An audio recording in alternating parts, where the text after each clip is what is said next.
Hey guys, my name is Jana. A few people on the Leviwand Facebook group have indicated that you're struggling with what we call an isolation, so I thought I would throw together a quick little tutorial for all of you guys out there.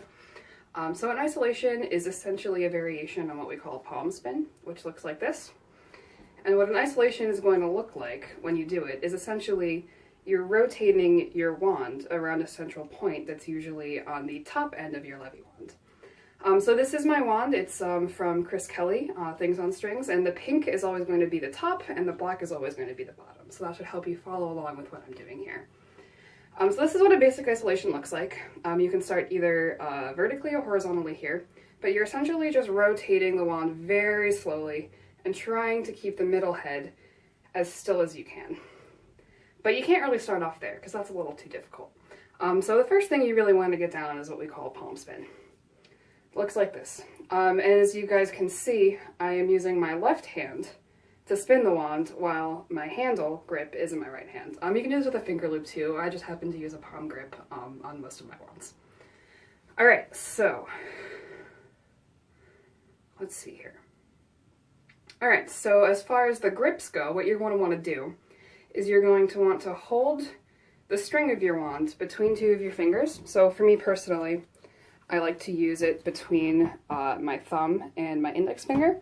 I've seen a lot of people use in between the fingers like this as well. That'll work too. That'll be a little more difficult for isolations, at least for me, but either one of those should work for you. So what you're going to do is you're going to want to straighten up your hand as much as possible. And you're going to want to drop the wand so it's hitting, your string point is hitting sort of right in the meaty part of your palm, and you're going to spin it. And the most important part here is that you're going to want to keep your fingers out of the plane that your wand is spinning in. So if you actually look off to the side as to what my fingers look like, they're sort of tipped out a bit.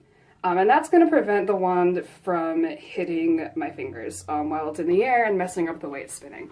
So if you look at it from the side view here, you can see I'm really sort of holding it back and letting the wand really only hit sort of right here on this very grippy part of my palm.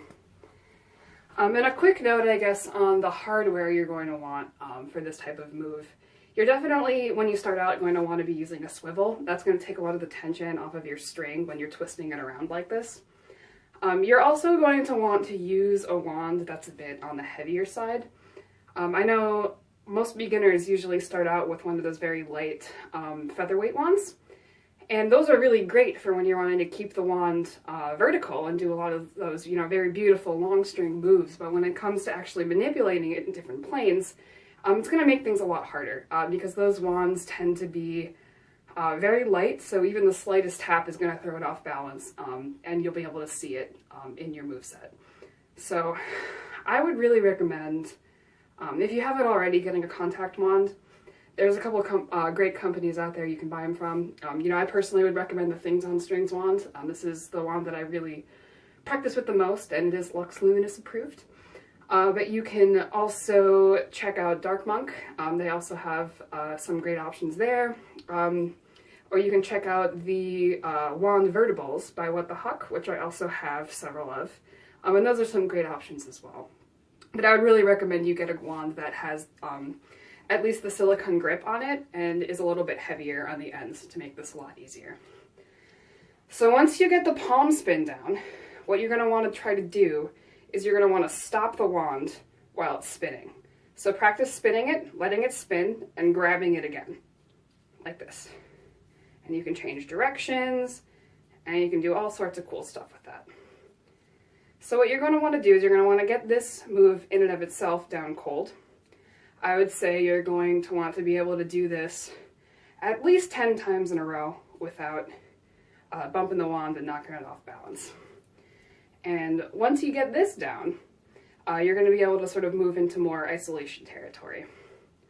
And what you're going to do there is, instead of just letting it spin sort of in the air, with the pivot point being on your palm, the pivot point instead is going to be the top end of your wand here.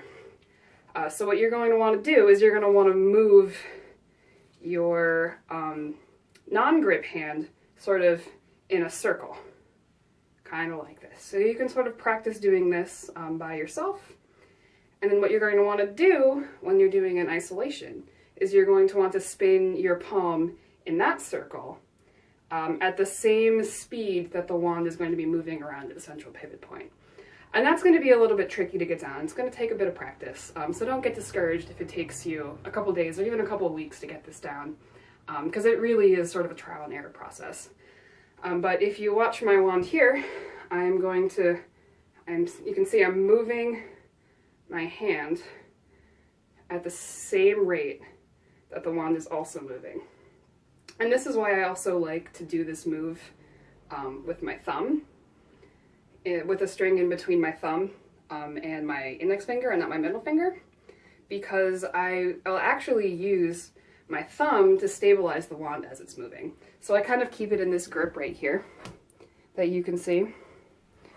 And when I'm trying to move it up and gravity is not helping me very much, I can just sort of put my thumb down, just sort of the very small part of my thumb, to sort of give it that little lift that I need. There we go. And once you get this down, there's a lot of other cool moves you can do with it. And I think there are some tutorials on there, or at least a lot of videos people have made doing some of these tricks. And there's a lot of cool things you can start off with, sort of, you know, you get it flat and then you pull it and you switch your pivot point between the two ends of your wand. And after that, you can sort of straighten it out and go into your regular sort of vertical spins. You can also do these horizontally as well. So this is going to be a little bit trickier because your string is not perfectly in the center, and that's how your wand stays upright when it's vertical. But if you get enough sort of momentum on it and you use your thumb as a bit of a stabilization force, you can get it spinning in the horizontal plane like that. And that can be cool when you're doing some of these different isolation moves like this. And you can actually do it horizontally as well. So adding a new dimension to your isolations. So just a quick note on sort of practicing these. You're really going to want to start practicing in front of a mirror. Because it's much more difficult to see any deviations that you have from your pivot points if you're just looking at what's in front of you. And if you're looking at your reflection, you're going to be much more likely to see if your wand is sort of wobbling around when you're trying to do it,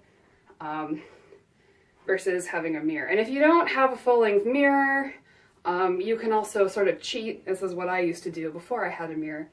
And you can wait until the sun goes down and have the lights on in your room, and you can actually use the reflection in your window as sort of a makeshift mirror. What else?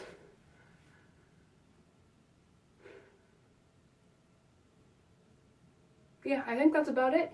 So, you know, as I said, my name's Jana. I'm relatively new to the world of Leviwand. I've been practicing for a little less than a year now, but I'm really trying to get more involved in this community and trying to help some more people out to really enjoy this nice little prop manipulation community that we've been a part of. So if you have any questions or any other points you'd like me to touch on, or you're having any other difficulties, please just let me know. And I'd be happy to help you out. You can shoot me a message, or you know, tag me on Facebook, or, you know, hit me up on Instagram, whatever you want. But yeah, thank you so much for watching, and I hope this helped.